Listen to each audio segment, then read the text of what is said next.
Pushpa 1 industry hit. Foreign కంట్రీస్తో సైతం cinema ఎరగాడేసింది. ఇందులో no doubt.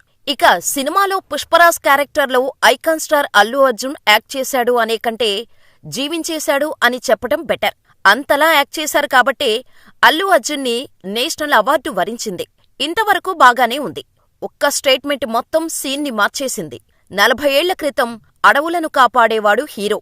ఈ రోజుల్లో అడవులను నరికి స్మగ్లింగ్ చేసేవాడిని హీరో అంటున్నారు. హీరోలు స్మగ్లర్లుగా ఉండే సినిమాలు అంటే నచ్చవు అని అన్నారు. ఈ కామెంట్స్ యాంటీ ఫ్యాన్స్ అన్నారు అంటే ఒక అర్థం ఉంది. తన హీరో కంటే అల్లు అర్జున్ ఎదిగిపోతున్నాడు, అందుకే ఇలా బురద జల్లుతున్నారు అని అనుకోవచ్చు. కానీ ఈ స్టేట్మెంట్స్ చేసింది స్వయానా పవన్ కళ్యాణ్. ఇంకా చెప్పాలంటే సొంత మేనమామే ఈ మాటలు అన్నది. ఇప్పుడు ఏకంగా పుష్పరాజులా ఆట కట్టేస్తామంటూ ప్రధాని మోడీని కలిశారు పవన్. అంటే పుష్ప 2 మూవీ గురించి డిస్కస్ చేయటానికే పవన్ ప్రధానితో భేటీ అయ్యారా? అసలు పవన్ ప్లానేంటి? Mega versus Allu family issues Pushpa 2పై ఎఫెక్ట్ చూపిస్తుందా? Watch the story. మహారాష్ట్రలోని ఎన్నికలు వాడివేడిగా జరిగాయి. ఈసారి కూడా ఆధిపత్యం చూపించుకోవాలని బీజేపీ ప్లాన్ చేసి పవన్ కళ్యాణ్ని బరిలోకి దింపింది.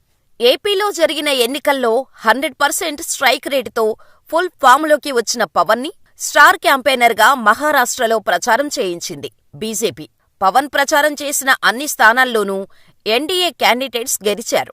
మహారాష్ట్ర ఎలక్షన్స్ రిజల్ట్స్ తర్వాత కేంద్ర పెద్దలు పవన్ కళ్యాణ్ను ప్రత్యేకంగా ఢిల్లీకి పిలిపించుకున్నారు. ఇప్పటికే ప్రధాని నరేంద్ర మోడీ సహా పలువురు కేంద్ర మంత్రులను కలిశారు పవన్. ఇలా ప్రధానిని కలిసిన తర్వాత పవన్ చేసిన స్టేట్మెంట్స్ను బట్టి పుష్ప 2పై బాగా ఫోకస్ చేసినట్టు తెలుస్తోంది. గత కొన్ని రోజులుగా మెగా వర్సెస్ అల్లు ఫ్యామిలీగా సిచ్యువేషన్ మారిపోయింది. దీనంతటికీ కారణం ఏపీ ఎలక్షన్స్. మెగా ఫ్యామిలీ మొత్తం కూటమికి సపోర్ట్ చేస్తే ఒక్క అల్లు అర్జున్ మాత్రమే వైసీపీ తరపున పోటీ చేస్తున్న తన ఫ్రెండ్ శిల్పారవికి సపోర్ట్ చేశారు. అంతే, ఒక్కసారిగా mega family, mega fans Allu అర్జున్పై ఫైర్ అవుతున్నారు.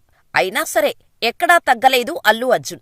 ఎప్పుడైతే అల్లు అర్జున్ వైసీపీకి సపోర్ట్ చేశాడో అప్పుడు నాగబాబు కూడా రియాక్ట్ అయ్యాడు. మాతో ఉంటూ ప్రత్యర్థులకు పనిచేసేవాడు మావాడైనా పరాయివాడే, మాతో నిలబడేవాడు పరాయివాడైనా మావాడే అంటూ ట్వీట్ పెట్టాడు.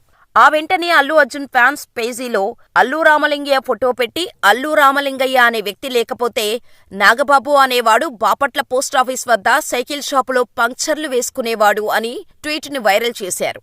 అప్పటినుంచి అంతా మెగా వర్సెస్ అల్లు అర్జున్లా తయారైంది. ఇక ఎలక్షన్స్లో కూటమి ప్రభుత్వం గెలవటం, ఏపీకి పవన్ డిప్యూటీ సీఎం కావటంతో వ్యవహారం మరింత పీక్కు వెళ్ళింది. పుష్ప 1 అప్పటికే రిలీజ్ అవటంతో ఆ సినిమాపై పెద్దగా ఇంపాక్ట్ చూపించలేదు. కానీ బన్నీకి నేషనల్ అవార్డు వచ్చినప్పుడు స్మగ్లింగ్ చేయటం ఎలాగో చెప్పినోడికి అవార్డులివ్వటమేంటో అంటూ మెగా ఫ్యాన్స్ ట్రోలింగ్ చేశారు. దాదాపు 60 ఏళ్ల తర్వాత తెలుగు ఇండస్ట్రీకి నేషనల్ అవార్డు వస్తే ఆనందించాల్సింది పోయి రాజకీయాలను, ఫ్యాన్స్ వార్స్ ని మధ్యలోకి తీసుకురావటమేంటని icon star fans back attack చేశారు. మరి ఇదంతా సరిపోదని అనుకున్నారో ఏమో కానీ ఏకంగా డిప్యూటీ సీఎం పవన్ ఈసారి రంగంలోకి దిగినట్టు కనిపిస్తోంది. పుష్ప 2కి పెద్ద ప్లానింగ్ వేసినట్టు పవన్ వ్యవహారం ఉందంటూ బయట టాక్ వినిపిస్తోంది. ఓ పక్క పుష్ప రిలీజ్ డేట్ దగ్గర పడుతుండటంతో టీం మొత్తం ప్రమోషన్స్లో బిజీగా ఉంది. మరోపక్క పవన్ కళ్యాణ్ పుష్ప 2పై దెబ్బకొట్టేందుకు ఏకంగా ప్రధాని మోడీతో మాట్లాడినట్టు తెలుస్తోంది. సంఘ విద్రోహక చర్యలను సపోర్ట్ చేసేలా, ముఖ్యంగా అపురూపమైన సంపద స్మగ్లింగ్ చేసే సినిమాలపై చర్యలు తీసుకోవాలని అడిగినట్టు తెలుస్తోంది. అంతేకాకుండా పుష్ప 2 సినిమా గురించి ప్రధానితో డిస్కస్ చేశారని అంటున్నారు అల్లు అర్జున్ ఫ్యాన్స్. ఒకవేళ ఇదేగాని నిజమైతే ప్రధాని మోడీ పుష్ప 2పై ఏమైనా చర్యలు తీసుకునే అవకాశం ఉందా అని నెటిజన్స్ తెగ వెతికేస్తున్నారు. కాకపోతే ఇప్పటికే సెన్సార్ బోర్డు నుంచి క్లియరెన్స్ వచ్చేసింది. సెన్సార్ బోర్డు సభ్యులు యూఏ సర్టిఫికేట్ ఇచ్చారు పుష్ప 2 మూవీకి. ఒకవేళ సినిమాని ఆపాలని అనుకుంటే ముందే చేసేవారు.